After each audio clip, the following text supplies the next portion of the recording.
Hi, my name is Ashley with Sublime Review. Thank you so much for checking out my channel and checking out this video. In today's video, I'm going to be talking about some movie news that I come across this past week and that I think would be interesting to talk over. So if you see me looking to the side over here, it's because I'm reading my notes. I just don't want to miss anything. But in this this video, I promise that the title is not clickbait. I am actually going to be talking about Nia DaCosta. But I'm also going to be talking about the Moonfall trailer. If you haven't gotten a chance to check that out. Jordan Peele striking a TV overall deal with Universal Studio. Guillermo del Toro, he is doing an anthology series with Netflix. Alfre has a new gig as well. And then finally, we're going to talk about some Nia DaCosta. So first starting off, this Moonfall trailer, I was just randomly searching in the internet for movie news and I just came across this. I had no idea this movie was going to be made. It's starring Halle Berry and Patrick Wilson, and it was actually Patrick Wilson that made me click on the trailer to check it out.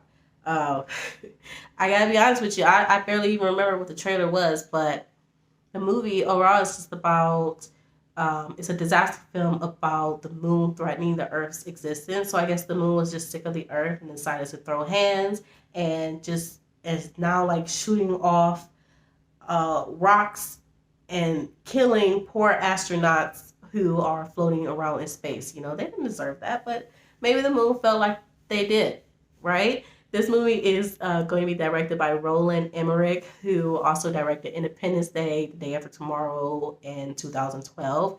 The movie is set in 2022, and it'll be released February 4th, 2022. So hopefully we will actually be able to watch it before the moon attacks.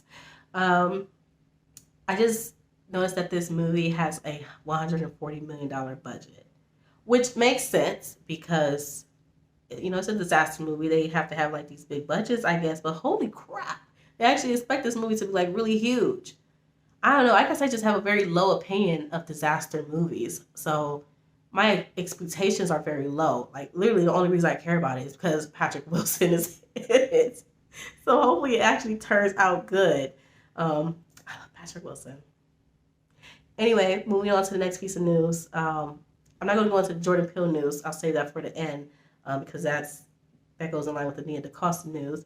But real quick, New Line is adapting Stephen King's Salem Lot, and they just cast Alfre Woodward as Dr. Cody. Now this character is being both gender bent and race bent. I have not read Salem Lot, but I'm about to go get that book so I can read it now because apparently it's about vampires. So in King's first New York Times #1 bestseller, author Ben Mears returns to his childhood home as Jerusalem Lot.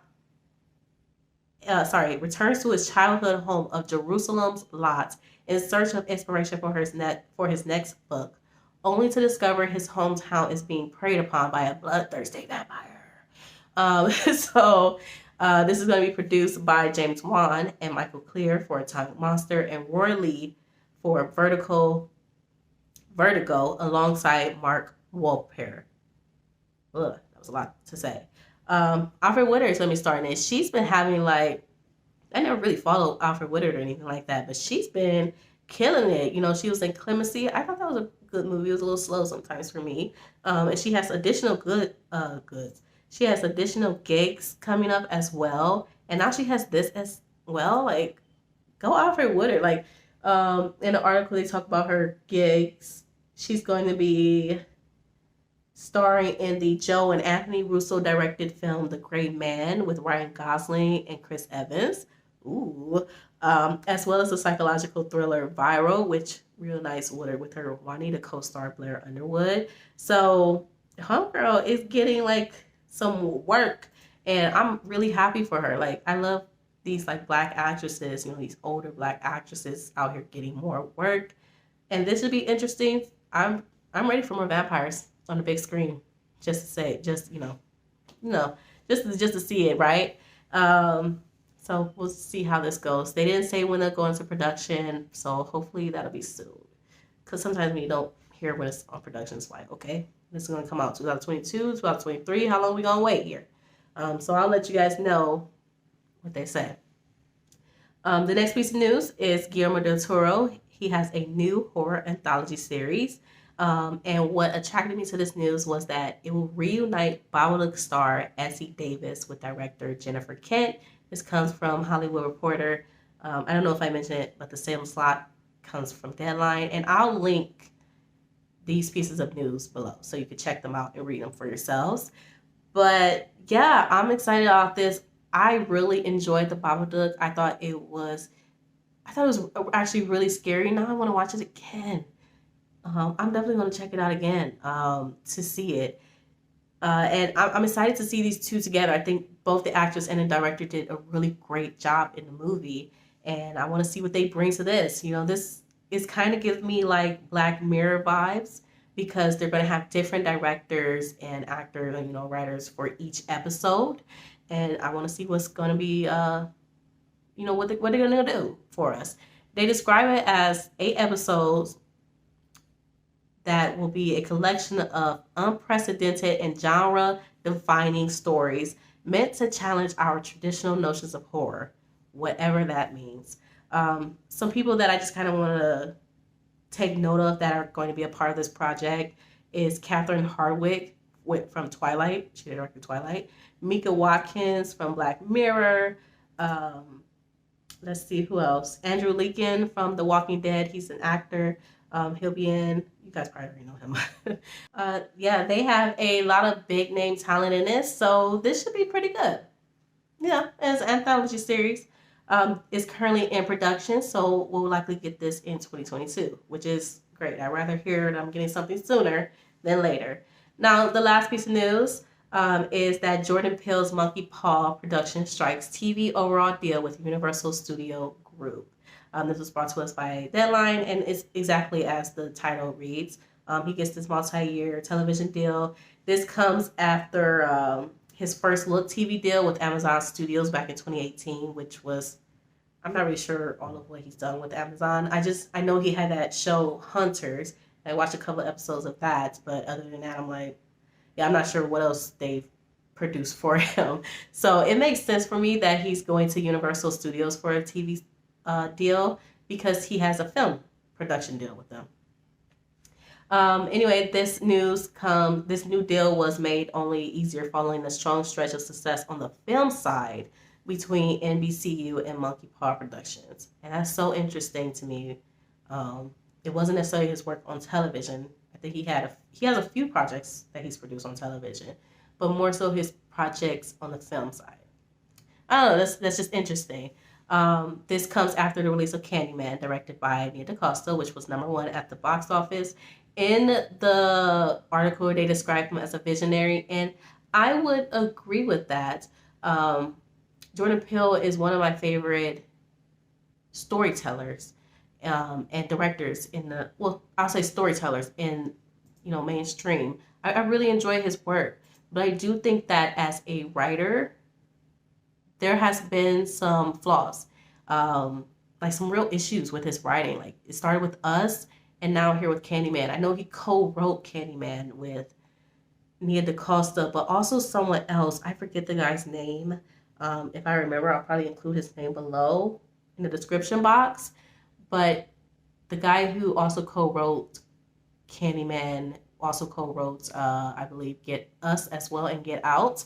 And Get Out, and I can only imagine that Jordan Peele and his co-writer are like, they were the ones who primarily wrote for Candyman.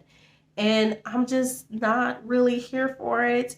I think that there's some serious flaws with his writing. And again, it starts with Us. And so I'm a little nervous about his upcoming film, Nope, and the writing with that. I don't know. You guys let me know if you got the chance to see Candyman.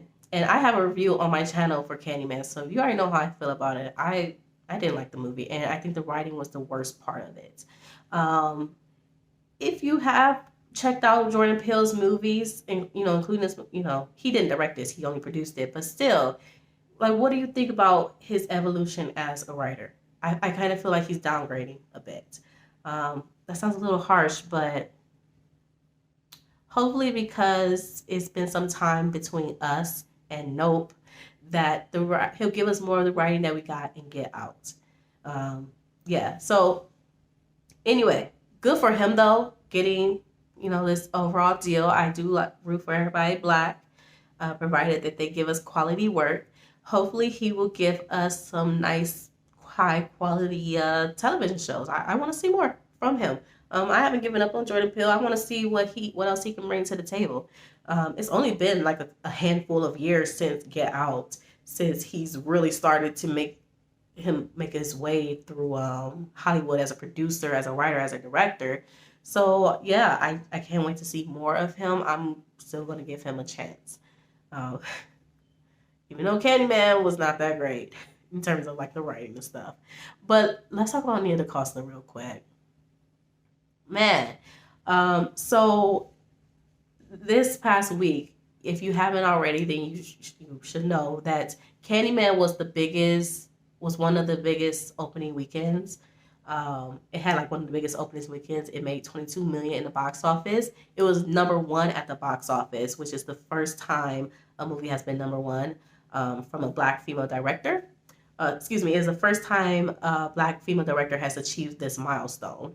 So that's huge. And I am so happy for her. Regardless of how I feel about Candyman, I'm genuinely happy that she was able to achieve that milestone. That's not something to sneeze at. What boggles my mind though is that there's an article now, like if you just Google, I was just Googling like Nia DaCosta.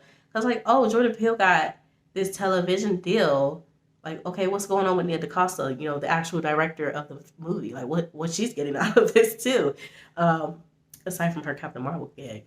And what news pops up is that she can't even after her gigs with this movie and with the Captain Marvel 2 gig, she can't even pay her student loans still. Like, she's still in debt with student loans. And I mean, part of this is definitely an issue, like, and she kind of talked about it, or in the article that I read for Business Insider, they were taking like some quotes and stuff. She was a part of this podcast. I can't remember the name of the podcast. I'll try to put that below. I haven't listened to it yet. I just read the article, so I have to listen to that podcast as well. But they kind of just took out some quotes from the podcast where she was talking about how she was still in student loan debt and how that due to the guidelines of the Directors Guild, there's a reason why she didn't get paid that much. Like, she's a new director, so she's not going to get paid a lot of money. Like, she's not going to get paid Christopher Nolan level money for her film projects. Like, she's still very new, but it still shocks me that she can't even pay off her student loan debt. Like, you guys kind of get where I'm coming from, where I just find it wild that Jordan Peele has just signed a new deal with Universal Studios for television, but Nia DaCosta can't even pay off her student loan debt after filming this movie, or there's no deals that have been mentioned of her getting any new deals with any new studios or anything like that after she just achieved number one at the box office. Like, do you see how like weird that is? I don't know, that kind of really bothered me, and that was like what prompted the video. So hopefully with his new deal, Jordan Peele will give her more work so she can build up a name for herself, build up her reputation. Because it's the same thing for like anyone, writers, actors, I'm guessing, where if you're brand new to the industry, you're not going to get paid much at all, regardless of the project. You have to build a name for yourself, and then it's through your name that you can start earning more money. Hopefully with this number one at the box office, she can get more work from this as well. Still, it's wild to me though. I almost feel like new directors should be paid more so for how big the project is. Like, if you're on a $2 million project, then okay, it makes sense to get paid like $5,000, right? Because they don't get paid much on these at all, right? For these films, like these new directors. So you get paid like $5,000, whatever the rules are. Maybe you get that much for a $2 million budget film, or probably even less than that. But for a gig like Captain Marvel 2, which is going to be $100 million movie likely, you should probably get paid like up to and even more than $100,000. But the fact that she has that gig and this current gig and she can't pay off her loan debt just boggles the mind. And the article even mentions how she says that she figured after she got like a Marvel movie, she'll be able to do that, but she can't even do that. And I just think that sucks. So shout out to Nia DaCosta. Good for her for achieving this milestone. I hope that she gets more work. My phone is about to die, so I gotta finish this up. Thank you guys so much for checking out this video. Let me know your thoughts on the Nia DaCosta, her achievement. What you think about her future? Where do you think she'll go from here? I think she has a very bright future ahead of her. Just be very selective about who writes your movies for you. Okay, because she's a great director. I think she could bring something in terms of directing, but the writing, gotta be careful on that. Okay. Anyway, that's the end of my video. Be sure to like, subscribe, and comment below. I will see you guys in the next video. Have a great day. Bye.